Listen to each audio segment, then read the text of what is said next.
Welcome back to another episode of Azrael Reacts. I'm your boy Azrael, and today, man, my dress is all up in my face. We got the brown unity. I told you I had more series that I wanted to bring, and this is another one.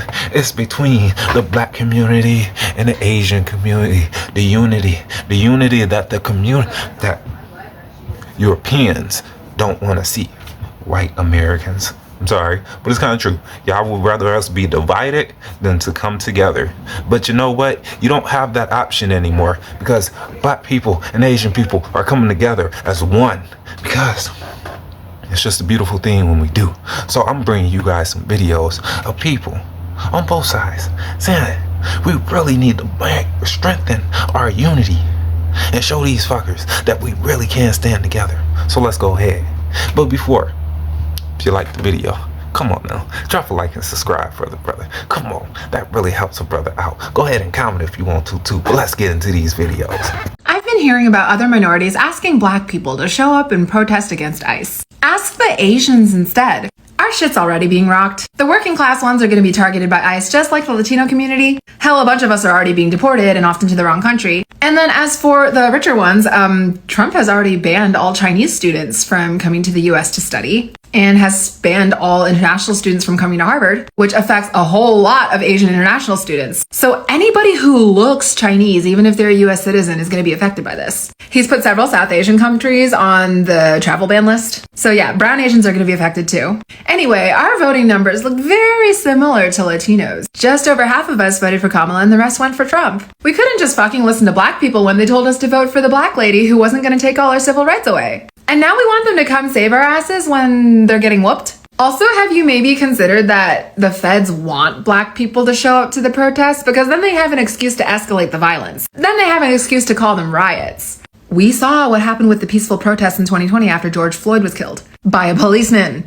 Also, if you've been paying any attention at all, black people have been showing up to support Latinos who are potentially being deported. Look at all the videos from Compton. Just type Compton in your search bar. So why don't we do this? Why don't we let black people make their own decisions? Stop expecting them to be your personal avengers. Mobilize the Asians. I know that if I'm in front of a cop at a protest, he's gonna think twice about doing anything to me. He's not gonna give me the same grace as a white person, but he's definitely gonna give me more than he gives a black person. And if you can't go to a protest, just fucking say something, especially if you live in California. Asians, I know there's a lot of you over there. I was born in the Bay Area, so I feel like I should say something. Anyway, yeah, mobilize the Asians. Stay safe out there. You calling me a pretendian? Is it because of the jade? Because that comes from China. You know what else comes from China? You! You want to talk about logic, you want to talk about history, you want to talk about DNA. Explain to me how there's tribes in China with the same or very similar traditions to y'all that are older than you. Better yet, explain to me why you are a spitting image of my little sister, who is also from China. Y'all make it too easy. Europeans have always defamed heroes, because colonialism wasn't just about stealing land, it was about stealing memory. It was about rewriting who deserved to be remembered, and who deserved to be erased. And when they couldn't erase, when the drumbeat of revolution was too loud, when the people refused to die quietly, they did what cowards do. They lied. They slandered. They distorted. They named every act of resistance a crime, called every rebellion disorder, every revolutionary a tyrant, every freedom fighter a warlord, because they knew something that most history books still won't admit. The heroes of the colonized were the executioners of empire. Let's be precise. Haiti, Toussaint Louverture, organized the only successful slave revolution in history. He defeated France, Spain, and Britain in battle. Yet French textbooks called him a loyal servant who turned into a dangerous extremist. American ones barely mention him. And Napoleon? They still teach his military genius. Not the fact that he re-legalized slavery and starved Haiti for embargoes for daring to be free. Burkina Faso, Thomas Sankara, renamed the country from Upper Volta, a name the French gave it based on a river, to Burkina Faso, land of upright people. He banned female genital mutilation, ended government corruption, and made the country food self-sufficient in 4 years. But go read Western media from the time. They called him anti-West, too idealistic, a dictator in disguise. Why? Because he told the IMF, World Bank, and France to go to hell. And that's the one thing Europe can't forgive. Sovereignty. The Congo. Patrice Lumumba's only crime was wanting an Africa that didn't bow. He warned that colonialism never left, just changed its clothing. Belgium tortured and assassinated him with CIA help. Then they kept his tooth. Yes, Europe literally extracted and hoarded his remains like relics. And for 60 years, European journalists called his death necessary. Only in 2022 did they reluctantly give the tooth back. A single tooth. No apology. No indictment. Kenya, Dedan Kimathi, led the Mau Mau rebellion against British rule. He was executed by the British in 1957. For decades, Britain called him a terrorist. They buried him in an unmarked grave. Meanwhile, they ran concentration camps. Yes, literal ones. For Kikuyu civilians. Tortured children and castrated prisoners. But somehow Kimathi was the savage? India, Bhagat Singh, was 23 when the British hanged him. The Empire called him a dangerous anarchist. Today they say he was too radical. Because he didn't ask for freedom. He demanded it. The Philippines, Andres Bonifacio, founder of the Katipunan revolutionary movement, was branded by Spanish friars as a bandit. His crime? Declaring independence from Spanish rule and trying to redistribute land. Europeans always found brown revolutionaries more dangerous than brown kings. Because a revolutionary doesn't just want a crown, he wants justice. The Americas, every indigenous leader who resisted genocide was labeled a criminal. Crazy horse? Hostile. Sitting bull? Threat to order. Tupac Amaru II? Traitor to Spain. Tecumseh? Enemy of civilization. And civilization? The ones that used smallpox blankets and massacred entire cities? That civilization? Even their own exiles weren't safe from slander. Simón Bolívar, who liberated half of South America from Spanish rule, was called ungrateful by Spanish historians. Che Guevara, who challenged American imperialism in Latin America and Africa, was smeared for decades as a murderer by the same CIA that funded fascist dictatorships across the globe. Nanny of the Maroons in Jamaica, leader of guerrilla resistance against the British, was described as a dangerous influence on the slaves. Notice the pattern? If you kill for empire, they call you a hero. If you fight back, they call you a threat. They gave medals to the monsters who ran the Belgian Congo, but jail time to the men who fought to liberate it. They put Winston Churchill, who starved millions in Bengal, on the 5-pound note, and put revolutionaries in unmarked graves. Even their silence is violence. Europe has thousands of statues of mass murderers. Columbus, Leopold, Rhodes. But where are the monuments to Louverture, Sankara, Lumumba, Ya Asantewa, Queen Nzinga, Boudica, Nani, Kimathi, Bhagat Singh, Tupac Katari, Malcolm X? They don't just omit. They erase. They don't just slander. They sanctify their villains and bury our saints. And let's not forget, they even slandered the colonized version of Christ, Jesus, a dark-skinned, anti-empire, anti-moneylender, table-flipping revolutionary, was turned into a blonde-haired, blue-eyed empire mascot. The same Rome that crucified him built cathedrals in his name.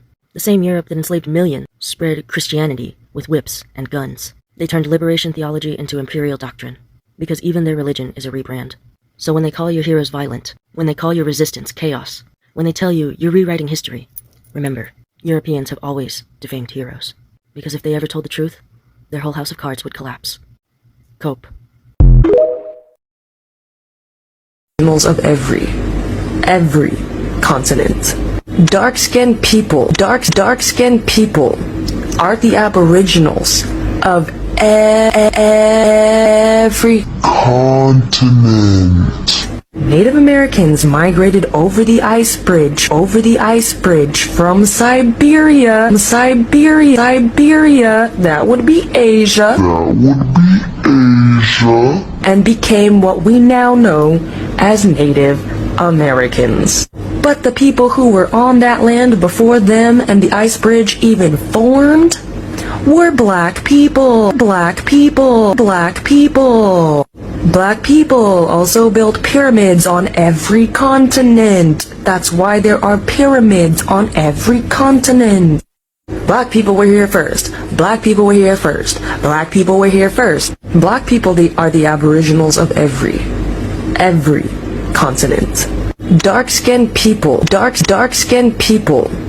the aboriginals of every continent. Native Americans migrated over the ice bridge from Siberia, that would be Asia, and became what we now know as Native Americans. But the people who were on that land before them and the ice bridge even formed were black people. Black people also built pyramids on every continent. That's why there are pyramids on every continent. Black people were here first. Black people were here first. Black people were here.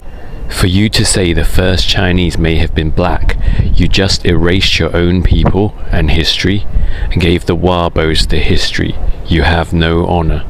So first of all, I just had to Google Wabo, and it means wannabe Aboriginals. Make of that what you will.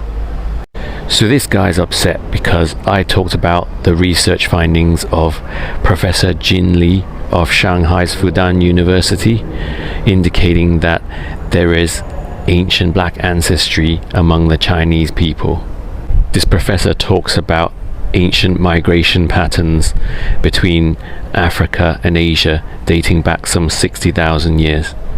And you can even see the likeness today when you compare the features of Chinese people and the Khoisan people of South Africa. I think it's sad that you feel I have no honor and that I've erased the history of my people in talking about this. The way I see it, we're mostly all taught one version of history, but that learning should never stop and we should always be open to new information. And when we explore new information, I don't think it erases anything, it just adds to the richness of our history. And surely, if we learn that we might be more closely connected than we realized, that must be a good thing, not a bad thing, right?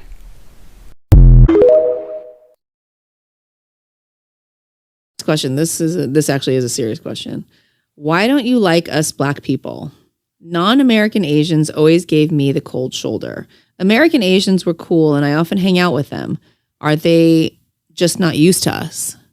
Partially. Sad to say, but I know that there's anti-blackness very much so in a lot of Asian American communities. And obviously, unfortunately, anti-blackness is global. And I think like it's a very long historical answer. Yeah. Some of it has to do with not being used to it. Okay, so colonization happened throughout the whole world when white colonizers took over Asia, Africa, all the other continents. And with that came the belief of anti-blackness that was instilled upon all of these communities.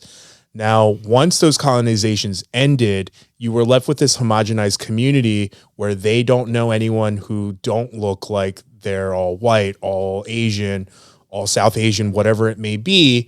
And then all of a sudden you fast forward to having technology and Western media, because again, controlled by whiteness, is pushing out this message of that black communities are gangsters, do this, they do that. And then that media gets pushed out into the world in the form of movies and TV shows.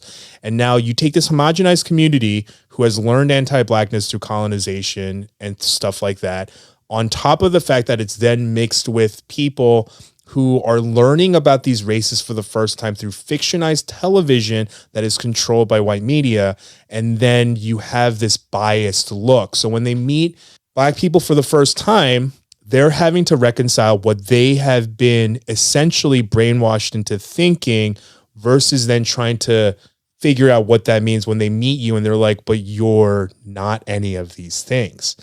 Which is the reason why you get a lot of people from Asia who are having to go through that discovery, and Asian Americans who grew up with that and know that those are things that are essentially propaganda, mind washing, to keep upholding this idea of, and instead of using the WS word, I'm going to say anti-blackness, because one is, hand in hand, and they push this anti-blackness, then it's basically global propaganda. So then people are trying to, come to those terms. And instead of just being hateful, they may just not understand. Mm-hmm. You know what I mean? And I think that's like the short end of it. Yeah. I mean, I have nothing to contribute. That was very concise. A lot of people are just conditioned to believe that black people are whatever the conditioner wants you to believe they are. Yep. And, like my grandma, the only black people she had ever seen were American soldiers in Korea. And to her, they were all part of the same group. And then when she came to America, all she knew about black people was, like you said, what she had seen on TV, what people had told her. And so she was very distrusting of black people. And I was like, how many black people are just like everybody else? Like, I go to school with black kids, like, and she was just like, oh no, they're very dangerous. I'm like, they're not. This is just what people wanted you to believe. But what else did she know? You know what I mean? She's just this like, country girl from, uneducated, and is told by everybody in power what to believe. You know, my God is better. My people are better. My guns are better. So she's like, okay, well, all of these things are better. So I better side with the better side. Yep.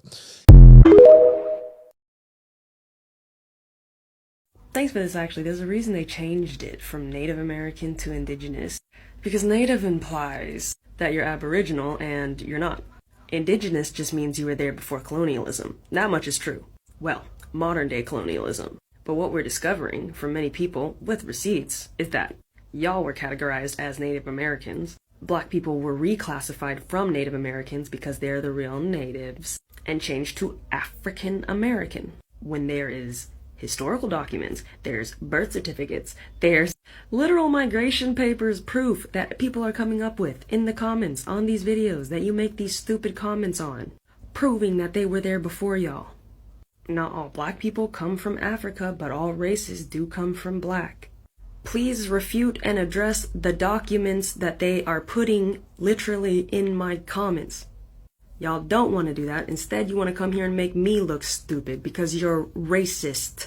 That's also why you can't admit that you came from Asians, because y'all hate us. Join the club, baby. We're still strong. We still exist. Superpower for a fucking reason. You Chinese? I literally thought you were a light-skinned black dude, or maybe mixed. Most non-Chinese people think of the typical Han Chinese look as representative of the entire race, but we're actually very diverse. There are actually 5 major ethnic groups in China, but these are comprised of 56 smaller groups. And recently, there's a lot of emerging science showing that the original Chinese people may have been black. You can see signs of this if you look at our most ancient artworks, as well as old photographs. And it makes sense when you realize that our continents were once joined and people used to wander freely between them. No one's disregarding the natives, they just came from Siberia, they are Asian.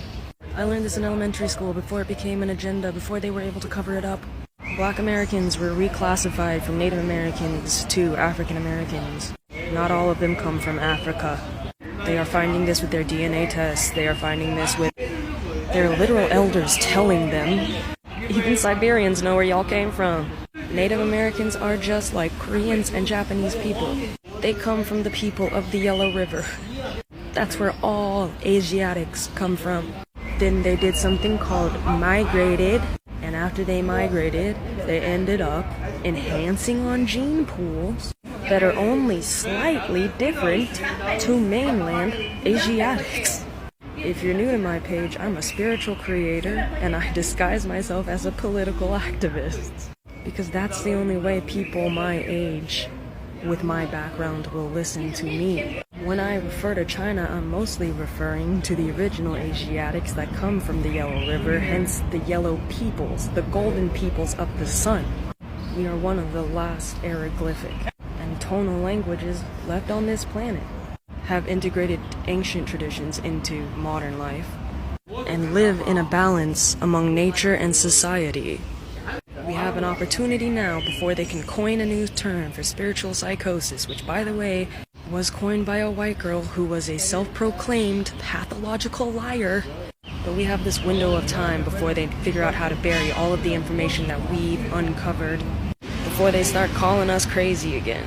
And we have to go back to disguising ourselves as anything other than spiritual creators. All of the conspiracies were true. And maybe they all lead to anti-Semitism because the people lying to us hide actively behind Judaism. If Jews face such harsh discrimination in this society, can somebody point me to a single one that is dealing actively with systemic oppression? A single one of them and that has been deported? They want to be seen as people of color so bad, yet they live in rich neighborhoods.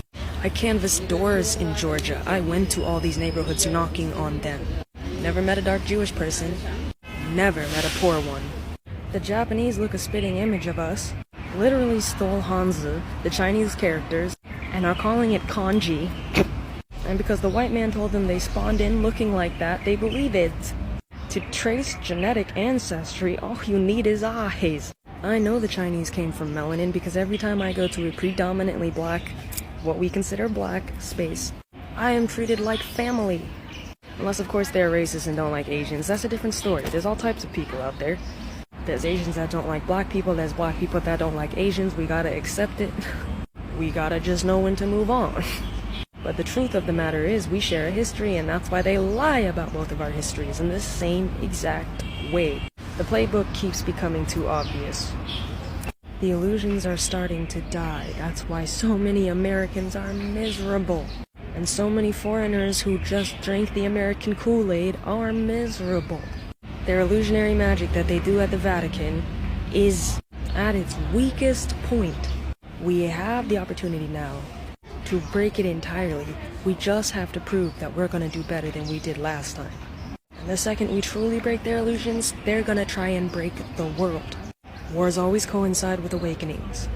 And even the white girl said it. Look, they want you to be afraid of celebrities. Celebrities have been talking to us for years because they are sitting at the table with these people and they know their playbook. They have been actively exposing them. We just don't listen to them, like Andre 3000 said. Y'all just want to dance.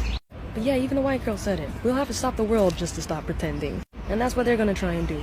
So all the people who are afraid right now are going to cling to their illusions. Cling. I see my family doing it now, my adoptive family. I see it. Spent years decolonizing their minds. They could almost see the light. And all of a sudden, this war thing starts happening and they're zip. Back to their property. Back to their 9-to-5s. Back to their faith. That's the agenda. It's just hard to watch real time. It's the second time I've done this though. And I am left coping with the fact that I'm going to lose another family. All due to the lies that the white man spreads. The lies that he depends on to exist. The actual native ones are the ancient ones, and all the ancient ones are dark-skinned, melanated people. People keep asking me for proof. I'm just the messenger. I just speak the truth I know. Those same people refuse to scroll the comments on my videos. And I saw the melanated community discover their true Aboriginal origins. And their emotional response was the exact same as mine when I discovered that I'd been lied to about China. Not just influencers, people with lives, families, degrees, being brought to their knees because of this information they'd been lied to about. You can't fake those kind of reactions. And only somebody who's been through it can identify that as genuine. So y'all want the proof? My body is. I know who's telling the truth. I trust my gut. I have discernment. I don't live in fear. That's the true freedom that America keeps from us. The freedom to just live in truth.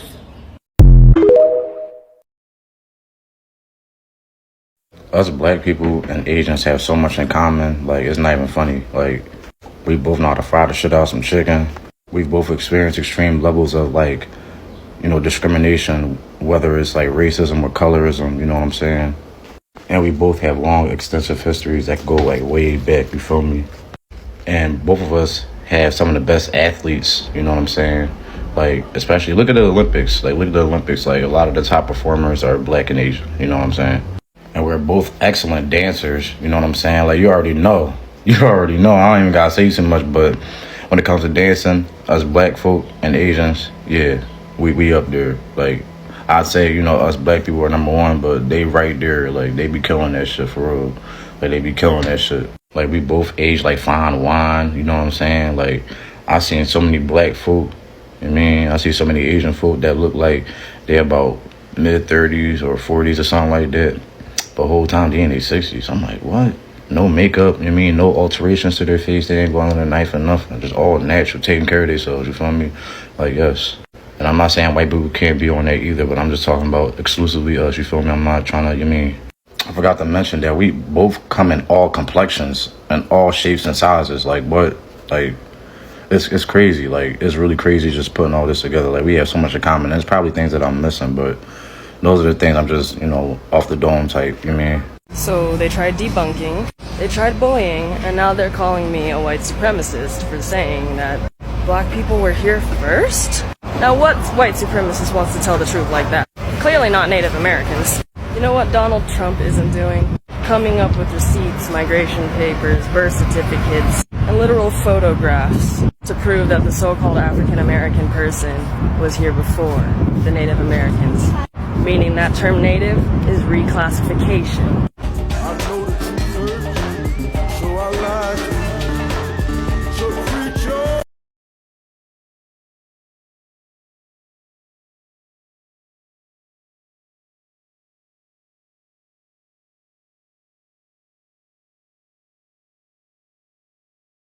The thing that part represented speaks to like what we talk so much about, how there's obviously intertwining between Asian and Black culture in like the United States. Asian people in our communities that own like beauty supply stores or that have like restaurants or whatever, which is like helping in the sense that like you're providing resources to like this community.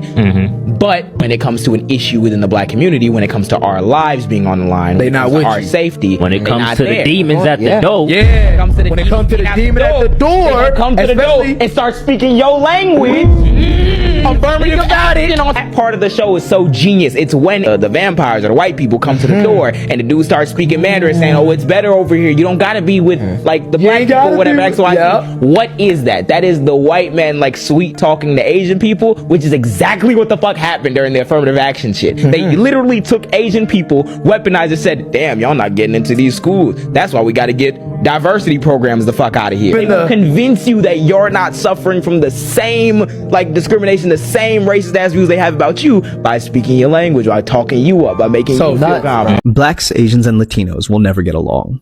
Actually, it's the opposite.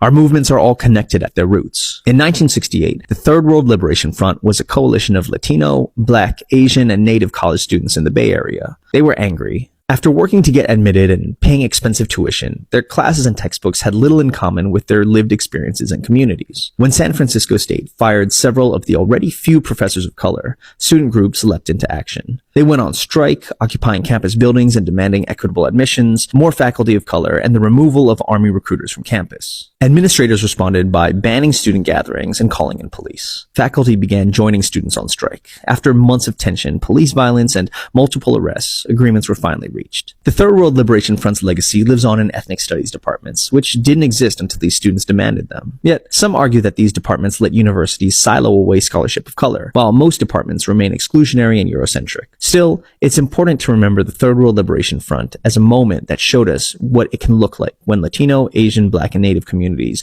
fight together for a common cause. What in the is the Howard study? I recently came across a video of someone talking about the Howard study that was based on Black and Asian relationships. I can't make this up. I knew it was going to happen eventually because after the drastic increase of Black and Asian relationships in the last decade alone, people has been noticing it and finally acknowledging this and be like, oh maybe we should run a study on this and figure out why that is. Okay, great. Black and Asian solidarity, I'm loving it, I'm seeing it. Historically speaking, this is actually amazing for Black and Asian solidarity because that's what I represent. Black and Asian people has been in it for each other for hundreds of years. This is an undeniable historical fact. I don't know how true that person's video is, so I'm not going to mention it too much. So I decided to do my own research on it, and I found a Howard study regarding Asian and Black relationship likely refers to research conducted by scholars at Howard University. Excellent. A historically Black college examining the complex dynamics between these two racial groups, often focusing on issues like racial stereotypes, the model minority myth, and the potential for both interracial solidarity and tension within the context of systematic racism. Now, this is actually, I'm loving this right now. This Howard study is probably one of the fewest of things based on studies that I can actually probably agree with. But wait, gotta dive into this more. Intersectionality. Howard studies tend to highlight how Asian Americans and African Americans can experience both privilege and oppression depending on the situation, leading to potential conflict within the communities.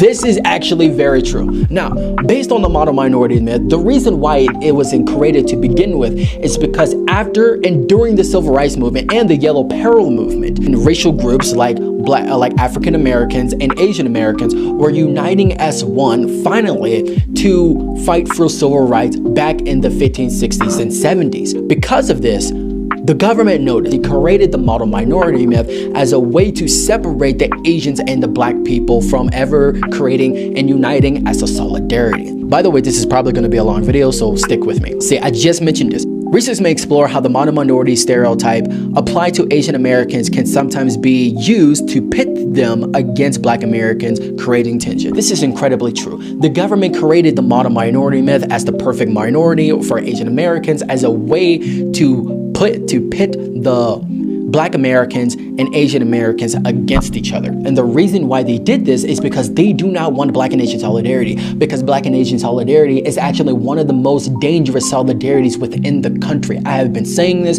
for a very long time, and I'm going to continue to say it. This is why the model minority myth was created in the first place, because that's all it is. It is a myth. However, I will also say this, it only applies to East Asians.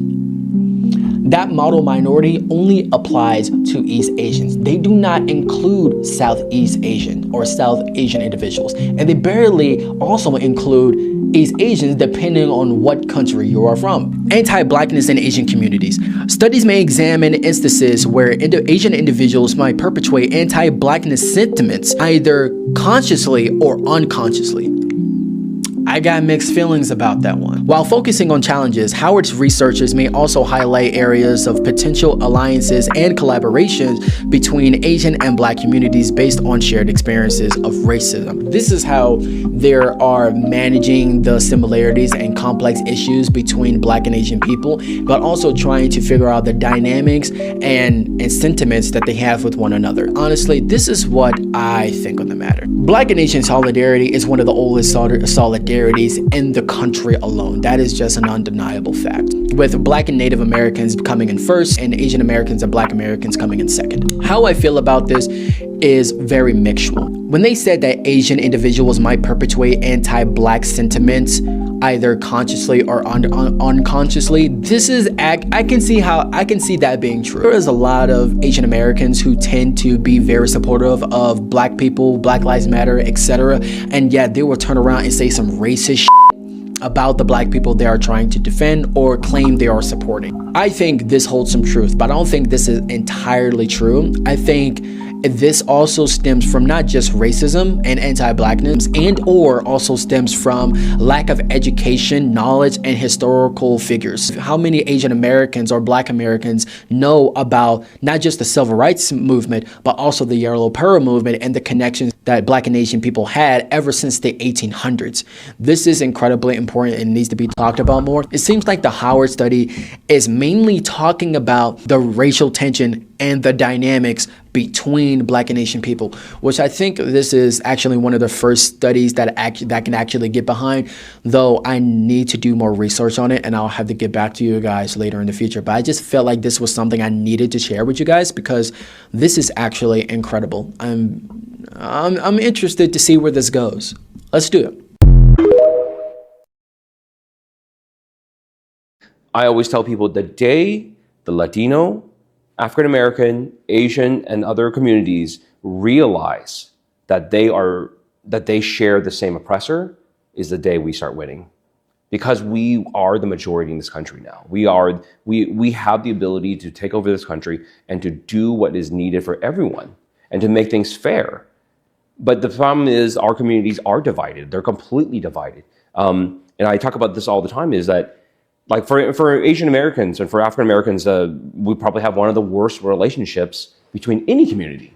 Well, right? I bet you a lot of Asian Americans too don't, in my experience, don't even realize that if it wasn't for the civil rights movement, if it wasn't for that, yes, there would not be 22 million Asian Americans in this country. Thank you. So, and what I have been trying to teach the Asian community is like, friends, do you understand that your success, your prosperity, your civil rights that you enjoy right now was paid for with black blood? Yes. Right? And the fact that you don't recognize that shows you how much you take this for granted and how much you don't care about the future. Because yes, if you understood this, you would be grateful for their sacrifice and understand what they have gone through for you to have rights. And the second thing along with that is I remind you that liberty and rights don't exist in perpetuity. They exist as long as we say they exist. And if you want it to continue in the future, it's not going to be black people again. They're not going to go to fight this battle for you again this time. You will have to go fight it. Yes, that's what I want to see. Yes, that's what I want to see. And I threw that little baby's video in here on purpose because yes, he's been meeting up with Auntie Sue all the time, catching up with her. But no, for real though, black and Asian people, we need to come together more, like that house.